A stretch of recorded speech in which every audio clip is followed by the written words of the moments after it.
Amorim a du boulot. Ça, on le savait déjà quand il est arrivé. Mais ça se confirme aussi par les résultats du championnat on est 14e au classement. Ça date que Manchester United ne s'est pas retrouvé dans le bas du tableau à l'approche du mercato hivernal. Donc, il faut clairement que cette première mercato sous l'ère Amorim soit une réussite. Et on attend Manchester United au tournant. Vous l'aurez compris les gars, dans cette vidéo, nous allons parler de mon mercato idéal pour ce mois de janvier.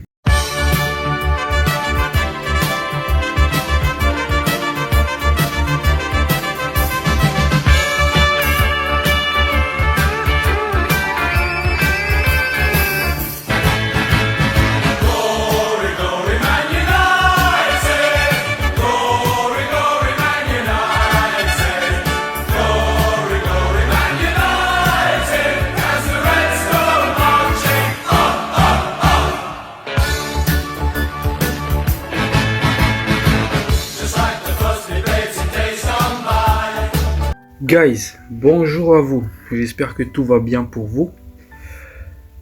Amorim est arrivé il y a à peu près un mois maintenant.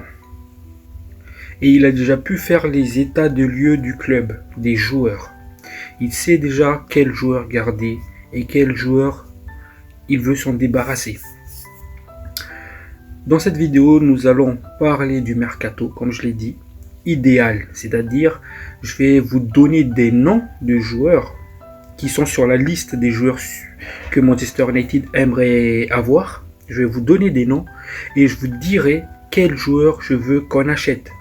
Sachant que dans cette vidéo, on part du principe qu'il y a, selon moi, une base de joueurs qu'on doit garder, que je vais vous montrer juste après, et que on doit compléter. C'est-à-dire que dans cette mercato de hivernal, on doit acheter pas moins de 3 voire 4 joueurs pour avoir une équipe compétitive, pour remonter la pente, pour faire une remontada niveau classement.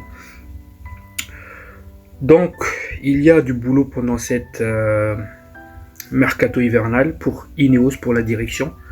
Mais surtout, vous allez voir, les rumeurs qui circulent sont très intéressantes. Niveau budget, Manchester United ne dispose pas beaucoup de budget justement pour cette mercato hivernale. Par contre, on peut s'appuyer sur des ventes de joueurs, notamment un certain Marcus Rashford. Mais ça, on en parle de ça juste après. Donc, selon moi, il y a 4 postes à changer, où il faut acheter un joueur pour remplacer les joueurs existants qui ne sont pas adaptés à ces postes-là. Pour certains. Pour d'autres, ils ne sont pas assez performants pour jouer à ce poste-là. Donc, selon moi, il y a 4 postes à acheter. Évidemment, encore une fois, il faut vous enlever cette idée de la tête comme quoi on pourrait acheter tous les joueurs qu'on veut à tous les postes en un seul mercato. Je pense que 4 pendant ce mercato et puis 5 ou 4 mercato d'été 2025, je pense qu'on aurait une équipe compétitive. Mais déjà, selon moi, ces 4 postes-là sont les priorités absolues pendant ce mercato pour pouvoir être compétitif. Premier poste ultra important. On va commencer du coup par le poste du buteur, un numéro 9. Amorim a besoin d'un numéro 9 de classe mondiale. C'est un grand attaquant. Højlund, on pensait tous que Højlund pourrait être ce profil-là, mais Højlund c'est un profil jeune qui pourra évoluer. Donc selon moi, il faut un attaquant solide qui est là en tant que point d'appui pour dévier les balles, pour prendre la profondeur. Højlund, dos au but, en point d'appui, il est mauvais. Il tombe beaucoup. Donc, il faut cette numéro 9, il est primordial. Numéro 1 de la liste de Manchester United. Victor Osimhen. En 11 matchs cette saison, il a inscrit 9 buts et délivré 3 passes décisives avec Galatasaray. Il faut savoir que l'attaquant du Napoli est prêté à Galatasaray en Turquie et dispose d'une clause libératoire de 75 millions d'euros. C'est un attaquant vif, technique, rapide, puissant et qui va presser beaucoup, qui est bon dans les jeux aériens, qui peut être cette pivot, cette pointe d'appui pour l'attaque de Manchester United, pour organiser. Et d'ailleurs, Victor Osimhen est une des priorités d'Amorim en tant que numéro 9. Maintenant, à savoir, est-ce que Manchester United va avoir l'étal pour le payer, ou bien on attend les ventes de Marcus Rashford, de certains joueurs, pour pouvoir nous s'approprier du joueur. Mais en tout cas, le joueur, l'attaquant nigérien, rêve de jouer en Première Ligue. Et pourquoi pas à Manchester United. Manchester a déjà tâté l'entourage du joueur. Ils sont en discussion avec l'entourage du joueur. Ils ont aussi tâté du côté du Napoli pour trouver un accord. Mais pour le moment, le piste n'est pas encore très avancé. Du moins selon les rumeurs. Selon moi, ce numéro 9 là, je l'ai toujours dit, certes pas dans mes vidéos, mais à mes amis, que Osimhen était le piste qu'il nous fallait. Et ça, c'était déjà il y a 2 ans que je rabâchais Osimhen. Sachez que le joueur, je l'ai suivi depuis LOSC, Lille, Napoli et Galatasaray de temps en temps. Et c'est un attaquant très intéressant. Pourquoi il n'est pas resté à Napoli? Pourquoi il est prêté? Alors qu'il y a 2 saisons de cela, c'était le numéro 9 mondial, le grand attaquant.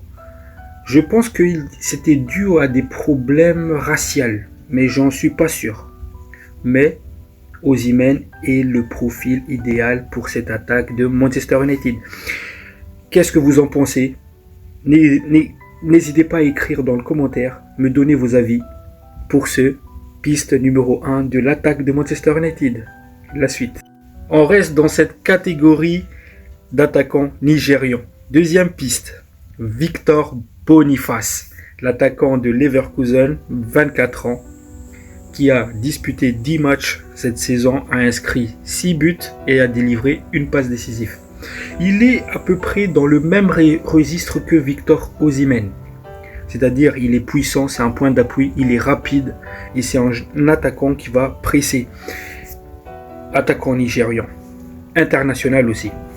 Et c'est un joueur très intéressant, très puissant aussi. Et c'est une bonne piste pour Manchester United. Même si j'ai une petite préférence pour Victor Osimhen. Il faut se dire les termes. Victor Boniface, c'est un attaquant que je suis pas beaucoup, que je regarde pas beaucoup jouer. Parce que le championnat Bundesliga, c'est un championnat qui ne m'intéresse pas beaucoup. Donc les seules infos que j'ai du joueur, c'est des infos via des recherches. Donc voilà, mais en tout cas, il fait partie du checklist de Manchester United pour cette poste de avant-centre. L'attaquant nigérian Victor Boniface de Leverkusen est estimé à 45 millions d'euros. Donc c'est un prix, ça c'est selon Transfermarkt. Du coup, par rapport qualité-prix, je pense que les 45 millions pour cet attaquant-là, ça vaut le coup. Ça vaut le coup.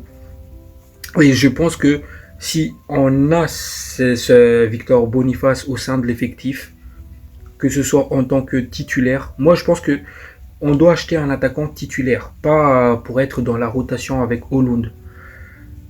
Donc Victor Boniface peut être cet attaquant-là. Et c'est un piste, encore une fois, très intéressant, que ce soit pour Manchester United ou même pour le joueur. Troisième attaquant dans le checklist de Manchester United. Samu, l'avant-centre espagnol de 20 ans.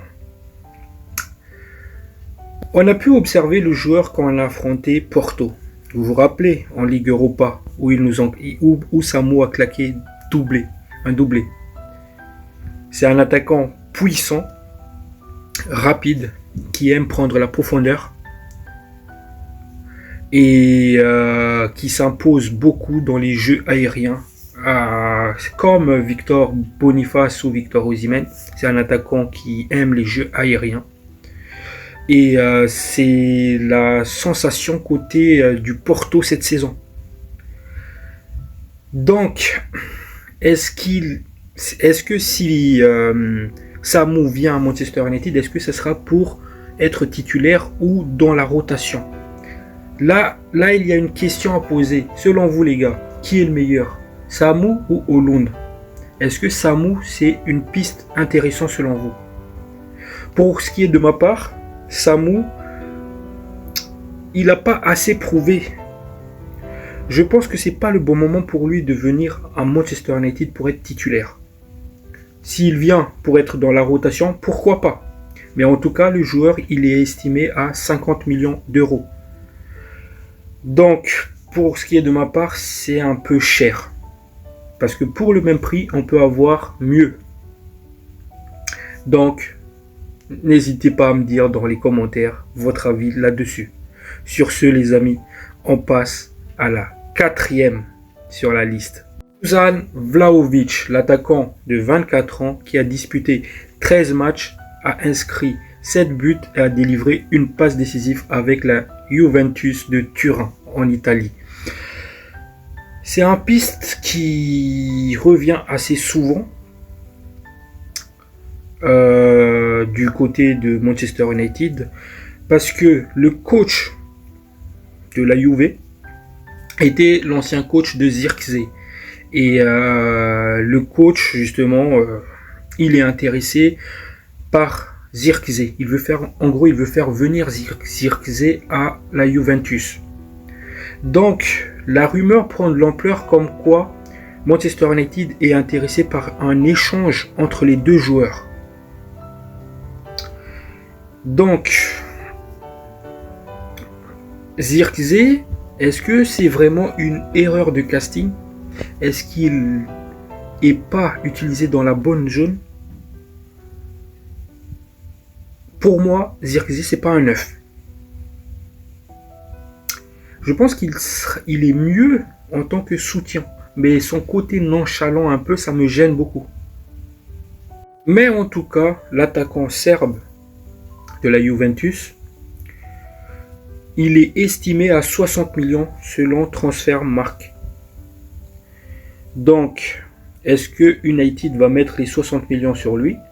Est-ce que United va plutôt partir sur un échange Zirkzee-Dusan Vlahovic?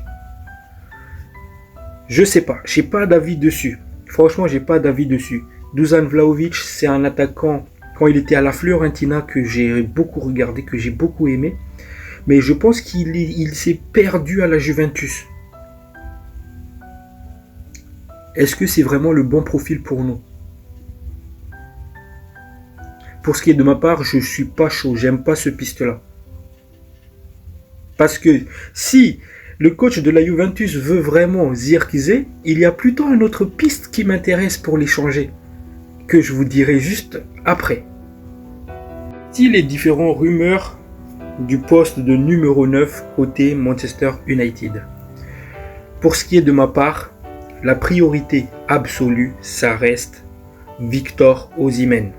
Pour ceux qui me demandent pourquoi Gyökeres ne fait pas partie de cette liste-là, c'est parce que Amorim a promis au Sporting qu'il ne va pas acheter un joueur du Sporting pendant le mercato hivernal, avant la fin de la saison. Et que le numéro 9 devient une priorité absolue pour le mercato de janvier. Donc, Gyökeres ne fait pas partie de cette liste-là. Surtout, dernièrement aussi, Gyökeres a du mal avec le Sporting, avec le nouveau coach. Donc, pour ce qui est de ma part, Victor Osimhen est le piste que j'aime beaucoup. Et c'est mon piste numéro 1 à faire venir à Manchester United. Voici côté à potentiel arrivée côté Manchester United. Potentiel départ, du coup, vous l'aurez compris, en tant que parmi les numéros 9 de Manchester United. Zirkzee. Joshua Zirkzee. Pour ce qui est de ma part, Zirkzee, je sais pas qu'est-ce qu'il vient faire à Manchester United. Pour moi, c'est une erreur de casting. Parce que c'est un joueur bourré, pétri de talent. Mais il n'est pas adapté au style de jeu de Manchester United, du moins le Premier League. C'est pas fait pour lui. C'est un joueur technique, ok. Mais c'est pas le style de joueur qu'on a besoin du côté de Manchester United. Du coup, Manchester United pense de plus en plus à se séparer du joueur. Et notamment, il ne fait pas partie du plan de jeu d'Amorim. Donc, côté départ, il y a Zirkzee. Échange ou vente, on verra. Mais si c'est une vente, le joueur, il est coté à 40 millions, selon Transfermarkt. Donc, on verra ce qu'on va faire de Zirkzee pendant le mercato. Pour moi, Zirkzee, on va pas le vendre. Je pense qu'on va faire un échange pour un ailier 10. Que on va juste parler après. Le deuxième poste à combler, c'est le milieu offensif gauche. Amorim a tenté différents joueurs à ce positionnement-là. Du Zirkzee, du Garnacho, du Bruno Fernandes ou même du Rashford. Et aucun de ces joueurs-là nous a vraiment donné satisfaction. Donc, il est primordial de trouver un joueur clé à ce poste-là, un titulaire. Pour ce faire, il y a différents joueurs, différentes rumeurs de joueurs sur ce poste-là, sur le checklist de Manchester United. Et on va sélectionner certains, quelques 3 ou 4, les mieux pour parler dans cette vidéo. Tout de suite, on attaque le piste numéro 1 à ce poste-là. Nico Williams, l'attaquant de l'Athletic Bilbao, de 22 ans, international espagnol, qui dispose d'une clause libératoire à 58 millions. Et c'est un joueur dribbleur, technique, qui prend la profondeur, bon dans la vision du jeu. C'est un joueur qui fait vraiment mal. On a vu ça pendant l'Euro, pour ceux qui ne connaissent pas. Donc c'est un profil idéal à ce poste-là. Et Manchester United, je pense, si ce piste-là se fait, c'est une très très belle choix selon moi. Et ça pourrait dynamiser cette attaque justement. Imaginez les gars, on a Osimhen, Amad Diallo et Nico Williams. Ça vous fait pas rêver vous? Moi ça me fait rêver. Dites ce que vous en pensez de ce piste-là dans les commentaires. Et sur ce, on attaque le piste numéro 2. Du coup, le numéro 2 porte le nom, encore une fois, c'est un international espagnol qu'on peut avoir gratuitement, potentiellement. Rien n'est sûr encore une fois, mais si ça se fait, on peut l'avoir gratuitement. On parle là encore une fois d'un international espagnol, cette fois-ci de 26 ans, du nom de Dani Olmo. Alors, c'est une situation complexe pour lui avec le FC Barcelone. Ce qu'il faut savoir, c'est que le joueur a été acheté par le FC Barcelone à 60 millions d'euros. S'il vous plaît. À Leipzig. Mais le problème, c'est que le joueur, son inscription à la Liga a été annulée. Évidemment, Barça fait appel et dispose de 4 jours pour confirmer. Sinon, le joueur, si son appel n'est pas valide, le joueur est libre de tout contrat. Il devient donc un agent libre à 0 €. Ce qu'il faut savoir dessus, c'est qu'il y a plusieurs clubs qui sont en train d'observer la situation. Mais l'agent du joueur, cette semaine, a été observé du côté de Manchester. Il était en discussion d'ailleurs avec les deux clubs de la ville, Manchester United et Manchester City. Maintenant, Dani Olmo, c'est un profil idéal parce qu'avec Leipzig, il a joué dans ce rôle-là. Donc, c'est un joueur qui rentre dans le style de jeu d'Amorim. Et s'il signe à Manchester United, ça va nous amener beaucoup de créativité dans le jeu. Et j'ai pas peur de vous dire, il est meilleur que Bruno Fernandes. Et de très très loin. Donc, cette situation-là, franchement, si on peut faire ce coup-là gratuitement, surtout quand on connaît la situation de Manchester United, donc ce coup-là, c'est un coup de génie si ça se fait. Et encore une fois, Barça. Vous savez pourquoi la Ligue a refusé son inscription en Liga? C'est parce que c'est au niveau de la finance du FC Barcelone. Mais encore une fois, les gars, ils se permettent d'acheter un joueur à 60 millions sans être sûr d'avoir le financement nécessaire pour l'inscrire en Liga. Bref, force à eux. Mais en tout cas, nous, si ça se fait, on serait très très très heureux. Sur ce, on passe sur le piste numéro 3, ce positionnement-là. International turc de 20 ans, qui évolue à la Juventus. Il se nomme Kenan Yıldız. C'est un profil plus ailier, mais un ailier 10. C'est-à-dire c'est un joueur qui peut s'adapter aux deux positionnements. Et justement, ça peut être intéressant ce piste-là, parce que le joueur déjà de 1, Kenan Yıldız, c'est un joueur rapide. C'est ce genre d'ailier qui va provoquer, qui va chercher les fautes, qui va centrer. Et ça va peut-être nous amener un profil différent d'Amad Diallo, qui va nous amener plus de vitesse. Donc évidemment on a Garnacho pour ça, pour la vitesse. Mais Kenan Yıldız est plus technique. C'est-à-dire c'est un joueur qui a beaucoup de kick-foot. Vous savez, c'est ce genre de joueur dans cette génération turque comme Arda Güler.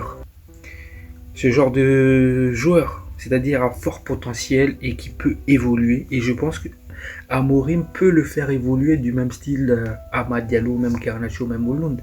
Mais voilà, Kenan Yıldız. C'est un piste ultra intéressant parce que, comme je vous ai dit tout à l'heure, le coach de la Juventus veut Zirkzee.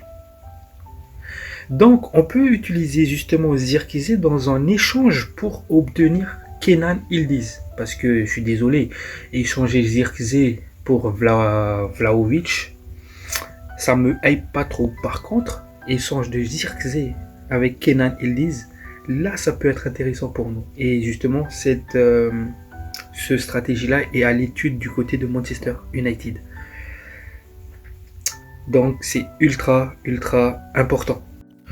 Évidemment, dans cette position-là aussi, il y a des noms de la jeunesse qui est sur les tablettes, notamment du Sverre Nippon, le Norvégien de 17 ans, qui joue à Rosenborg. Il y a du Chris Rigg, qui joue à Sunderland. Mais encore une fois, ces deux joueurs-là, ces deux profils jeunes, c'est pour d'abord rejoindre l'académie, puis petit à petit intégrer l'équipe. C'est pas un profil qui va s'imposer directement en tant que titulaire indiscutable. Donc voilà. Voilà pour ce poste-là. Du coup, côté départ sur ce poste-là, il y a du Marcus Rashford qui a été placé sur le marché de transfert parce que Amorim ne compte pas sur le joueur. D'ailleurs, depuis Manchester City, le joueur il fait même plus partie du feuille de match. Donc c'est clairement pour dire c'est bon, c'est fini pour toi, tu vas partir. Et évidemment, il y a plein de clubs qui sont dessus, notamment le PSG qui a commencé les négociations du joueur. Mais aussi, il y a Napoli qui est intéressé. Il y a le FC Barcelone qui est intéressé. Il y a Arsenal qui est intéressé par le joueur. Donc, le prix demandé par Manchester United pour le joueur, c'est 50 millions de livres minimum. Donc, voilà. Voilà pour le moment le départ à ce poste-là. Sachant que Ineos a précisé que, à part certains joueurs, c'est-à-dire Hollande, Maino, Ugarte, Lenioro, tous les joueurs, et Amad Diallo, tous les joueurs de l'effectif mancunien sont susceptibles de partir, notamment sur cette position d'ailier. Bruno Fernandes peut être sur le transfert aussi. Après, à voir qui va acheter Bruno Fernandes. L'Arabie Saoudite, ou peut-être il va rester en Europe. On n'en sait rien. Mais moi, je pense pas que Bruno va partir en janvier. Je pense plutôt que l'été prochain, en 2025, c'est là que Bruno va partir.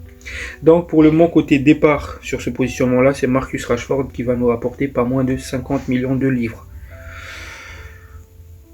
Maintenant, on va passer sur le troisième position ultra important, où il faut un titulaire. C'est le piston gauche. Les gars, je suis désolé. Sur ce piston gauche, on a beaucoup de soucis. De 1, Luke Shaw, monsieur infirmerie, il doit partir. Il doit partir. Pour moi, Luke Shaw doit partir. Mais il y a Malacia. Malacia, depuis sa blessure, on sait tous qu'il a eu une longue période d'absence due à son blessure. Et depuis, il n'arrive pas à retrouver son niveau. Donc, évidemment, il y a aussi un petit jeune qui s'appelle Hamas. Mais on ne fait pas confiance en lui. Donc, le joueur, il n'a jamais joué de match officiel. Donc, je pense qu'il est primordial d'acheter. Le joueur qui joue à ce poste-là, justement, actuellement, se nomme Diogo Dalot, CR7 Prime. Un joueur qui n'est même pas capable d'attaquer, qui n'est même pas capable de défendre, qui n'arrive même pas à contrôler la balle, qui se fait prendre dans son dos. C'est bon. Il faut un titulaire. Donc, premier nom à ce poste-là. Alphonso Davies. Le Canadien de 24 ans qui joue au Bayern Munich. Il est évalué à 50 millions d'euros. Il faut savoir une chose, Alphonso Davies est en fin de contrat l'été prochain, c'est-à-dire l'été du 2025. Et qu'il ne souhaite pas prolonger avec le Bayern. Donc il est susceptible de partir gratuitement en fin de saison dans un club de son choix. Notamment le Real Madrid qui veut le joueur. Cependant, il y a clairement un coup pour nous Manchester United. Vous vous rappelez du coup Euro ou tu vois? Donc il y a un coup à faire encore une fois. C'est-à-dire que si on propose une belle somme au Bayern, le Bayern va laisser partir le joueur pour récupérer un peu de monnaie. Donc, le problème maintenant qui reste, où ça peut bloquer ce transfert-là, c'est du côté du joueur. Est-ce que Manchester United va réussir à convaincre le joueur de venir justement chez nous? Donc là, je pense qu'on pourrait avoir l'argument nécessaire pour avoir le joueur, mais il faut être très très fort dans les négociations. Voilà pour ce qui est du piste numéro 1. Numéro 2. Nuno Mendes, joueur du PSG, portugais.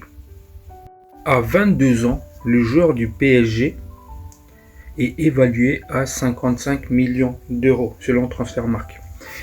Et ce joueur-là aussi ne souhaite pas prolonger avec le PSG. Et d'ailleurs, il fait le forcing pour le quitter. C'est un joueur rapide. C'est vraiment ce style bombardeur et centreur, tu vois, sur le côté qui avale les kilomètres. Mais le seul problème du joueur, le hic, parce qu'il y a un hic, c'est un joueur qui se blesse beaucoup. Donc, ça me hype pas trop le potentiel venu du joueur. Pourquoi? C'est pas parce qu'il est nul. Il est très très bon. Encore une fois, comme Luke Shaw, il est très très bon. Mais ce qui me gêne, moi, c'est ces blessures à répétition.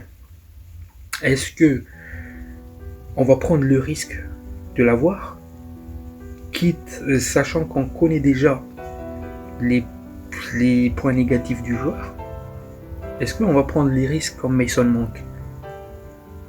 Moi, je pense qu'il est temps de ne plus prendre ces risques-là et de partir sur une autre piste. Mais encore une fois, ce piste-là est bel et bien présent. Dites-moi ce que vous en pensez justement de ce piste-là dans les commentaires.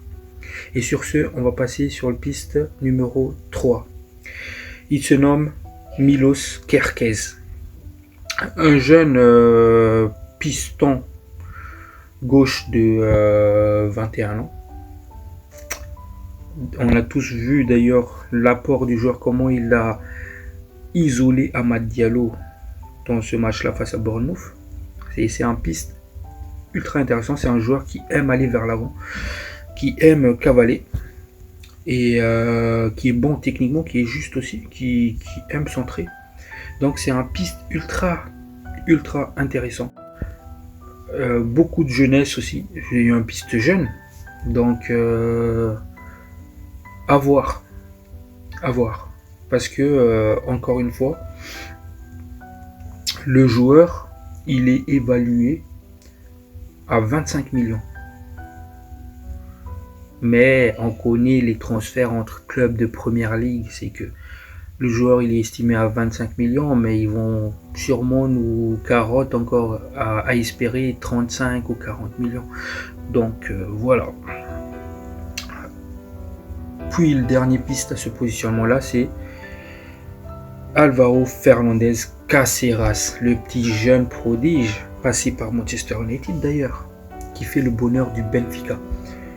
Les gars, on avait ce joueur là, il était très bon chez nous.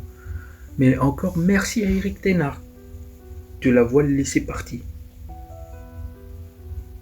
Mais heureusement, on était intelligent dans le deal parce qu'on a mis un petit clause de rachat de 17 millions. Parce que moi je vous dis, le joueur clairement en ce moment, il vaut plus 17 millions. Il vaut plus. Mais on peut le faire venir à ce prix-là. Donc il a montré justement toutes ses qualités au Benfica. Amorim le connaît très bien d'ailleurs. Parce que j'imagine qu'il a déjà créé des tactiques justement pour stopper un peu le joueur. Donc c'est un profil aussi qui peut matcher avec ce style de jeu d'Amorim. Et aussi c'est un ancien de la maison quoi. Donc et on peut l'avoir pour pas cher du tout. Voilà. Côté vente sur ce positionnement de piston, Diogo Dalot, où j'ai vu un rumeur comme quoi Manchester United réclamait 50 millions, pas moins de 50 millions pour Diogo Dalot, parce que le Real s'est manifesté en disant si jamais Alphonso Davies se fait pas, ben Diogo Dalot fait partie de nos priorités. Donc voilà, 50 millions est réclamé par Manchester United. Sinon, il y a aussi Luke Shaw que je vendrais 30 millions. Et Malacia aussi, désolé, que je vendrais pour 20 millions. Histoire du coup de récupérer 100 millions sur les 3 joueurs. Ben oui, parce qu'il faut savoir vendre. Encore une fois, notre budget est serré. Donc il faut savoir vendre pour avoir les meilleurs joueurs à ces postes-là. Voilà. Puis, pour moi, ça, c'est les 3 priorités. C'est les 3 positions priorités du club pendant ce mercato. Mais un 4e ne ferait pas du mal. Et ce 4e, pour moi, c'est un défenseur central, axe. Jarrad Braithwaite, le choix numéro 1 de Manchester United sur ce poste de DC. Le joueur de 22 ans qui est évalué à 42 millions selon Transfermarkt. Mais encore une fois, ça c'est selon Transfermarkt. Parce que vous vous rappelez l'été dernier, ils nous ont quand même demandé Everton plus de 70 millions pour le joueur. Et Manchester United a décidé de se tourner vers De Ligt et Leny Yoro. Cependant, l'intérêt de Manchester United est bel et bien réel. Jusqu'à maintenant. Donc, pendant ce mercato hivernal, Manchester United va revenir à la charge du joueur. Et le joueur de Everton est plutôt intéressant. Il est solide dans ses appuis, il est physique. C'est un joueur qui fait des passes positives, des passes qui cassent des lignes, des passes vers l'avant. Donc ça peut être un choix intéressant à voir le prix demandé par Everton. Puis le dernier choix à ce poste-là, c'est le défenseur central de Crystal Palace, évalué à 42 millions selon Transfermarkt, Marc Guihi, l'anglais. Encore une fois, c'est un DC du même profil que Jarrad. Et il est puissant physique, mais niveau passe qui casse des lignes, il est moins précis. Donc, à voir encore une fois, parce que le transfert entre deux clubs de PL, c'est jamais du cadeau. En général, les clubs demandent une somme astronomique. On a vu ça pour Mason Mount ou même d'autres. Donc, à voir pour le joueur. Si le piste Manchester United l'intéresserait ou bien si Manchester United passerait à l'attaque pour ce style de joueur. Sinon, il y a un nom qui me plaît beaucoup aussi dans ce profil de DC, c'est Kevin Donzo du RC Lens. L'année dernière, il a eu un transfert capoté, il me semble, vers AC Milan, parce que AS Roma. Parce que niveau santé, il n'était pas au top. Mais encore une fois, c'est un DC qui fait la merveille de la Ligue 1 depuis plusieurs saisons maintenant. Donc pourquoi pas le faire venir à Manchester United. Sachant que le prix ne va pas être si élevé que ça. Et c'est un DC, c'est un patron de la défense. On voit ça avec RC Lens. Il casse les lignes par ses passes, les transversales ultra précis. Donc c'est un joueur, c'est un profil ultra intéressant. Encore une fois, ce n'est pas le poste en priorité pour ce mercato. Mais il y a justement des ventes aussi qui va s'effectuer sur ce poste-là. Notamment le vente potentiel de Harry Maguire. Dans mon mercato idéal, du coup, je vendrai Harry Maguire qui arrive en fin de contrat. Certes, Manchester United est en discussion avec le joueur pour essayer d'activer son option de 1 année dans son contrat. Mais si jamais ça aboutit pas, je pense qu'il vaut mieux le vendre dès ce mois de janvier. Et les deux équipes qui sont intéressées par le joueur sont Naples et Galatasaray. Donc pourquoi pas l'utiliser aussi dans cette transaction pour Osimhen, à voir. Sinon le deuxième joueur qui doit partir dans la défense, c'est Victor Lindelof. Voilà. Donc j'espère récupérer 30 millions pour les deux joueurs. 15 chacun. Comme ça, on peut renouveler l'effectif. Voilà mon mercato idéal du coup. Maintenant, on va faire le bilan des achats et des ventes. Donc, voici à quoi ressemble mon équipe après l'achat des joueurs. Comme vous avez pu constater, j'ai proposé des profils à différents postes clés qui nous manquent. Et parmi ces profils-là, j'en ai choisi une à chaque poste clé, c'est-à-dire les 4.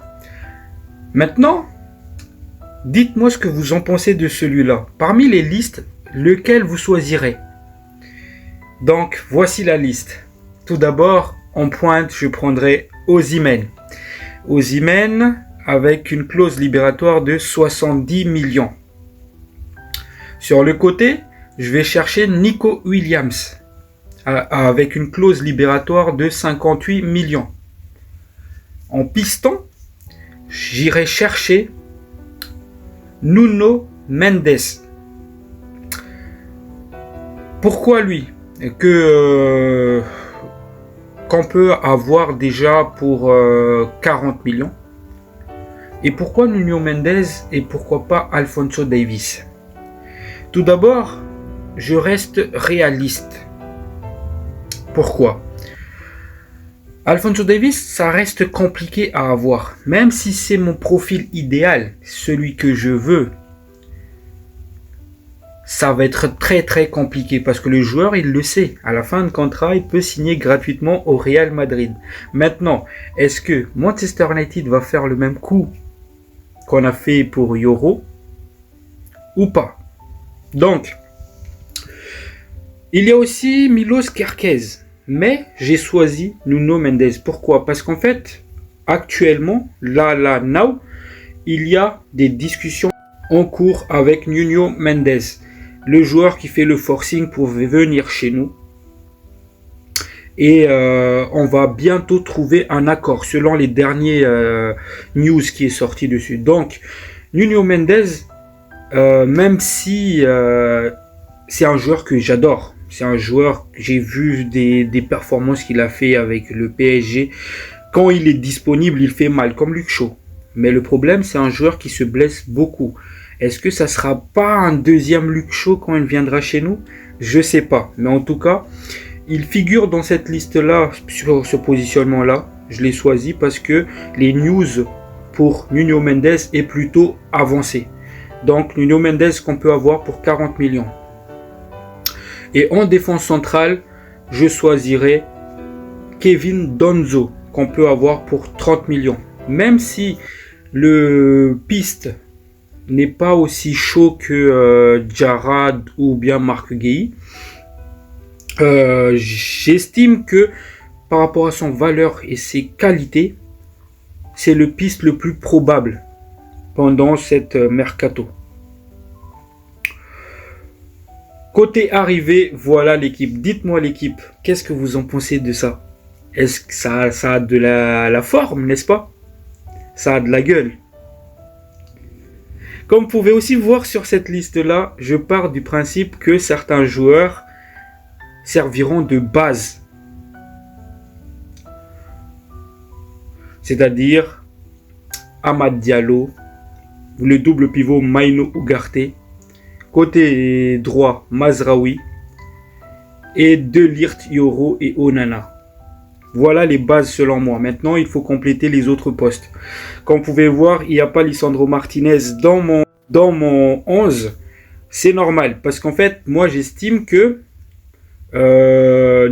Licha c'est un excellent joueur. Mais en fait, je me dis parfois pourquoi ne pas l'intégrer dans le milieu de terrain pour amener plus d'équilibre dans le jeu. Moi, je le vois bien Licha au milieu de terrain.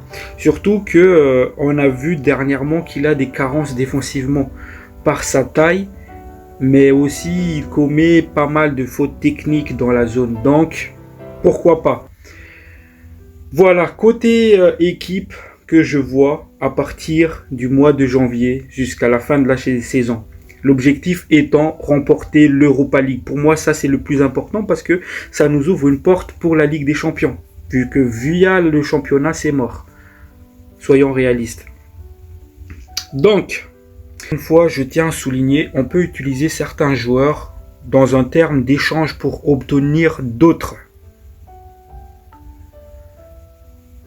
Notamment